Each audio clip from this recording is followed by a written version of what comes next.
vous demandez pourquoi vous avez tous des chemises blanches. Alors c'est une bonne question, d'ailleurs c'est marrant parce que j'en porte une aujourd'hui. Mais l'habit n'a pas pour fonction principale de nous protéger du froid. Il y a aussi un rôle social. Premièrement, notre style vestimentaire nous relie aux personnes qui s'habillent de manière identique. Dernièrement, j'ai demandé à l'un de mes grands-fils d'éviter de porter un t-shirt, même dans la rue après l'école, parce que j'ai remarqué que depuis qu'il le faisait, pendant les vacances, il y avait des jeunes pas très fréquentables qui se rapprochaient de lui. Alors après, ça dépend de votre lieu d'habitation, chaque endroit a ses propres codes, mais l'habit a aussi une fonction protectrice. Deuxièmement, il faut savoir que porter une chemise blanche pour les religieux, entre guillemets, c'est un peu une volonté de s'éloigner de la mode. Chaque être humain dans la vie, il cherche à se distinguer, mais pour nous, on préfère s'éduquer à se distinguer par notre intériorité plutôt que l'apparence extérieure.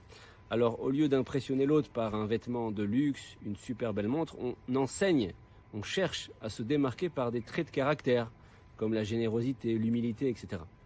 Ensuite, d'un point de vue halakha, loi juive, le Rambam enseigne qu'un juif doit s'habiller, se coiffer comme un juif. C'est-à-dire en fait, c'est pas que les juifs ont des codes vestimentaires particuliers à la base, mais c'est-à-dire qu'on ne doit pas être confondu aux autres. On doit être remarqué, on doit être différencié. Mais ça, c'est à développer dans une autre vidéo. Mais de manière générale, le Shulchan Aruch, le code de loi juive, recommande à un juif de porter des vêtements modestes, plutôt dans les tons sombres, que ce soit le pantalon ou la veste, en signe d'humilité et de décence. Et ensuite, pour finir, on peut ajouter un niveau un peu plus élevé d'exigence, que si le peuple juif est le peuple élu de Dieu, comme le dit la Bible, c'est pas moi, alors les juifs sont ses représentants sur terre. Et si déjà un président d'État, quelqu'un d'important, s'habille généralement en chemise blanche, ou alors considère ce vêtement comme digne et respectable quand on veut le rencontrer, alors on se dit que, tant qu'à faire, on va essayer de se mettre au moins à son niveau, le peuple élu.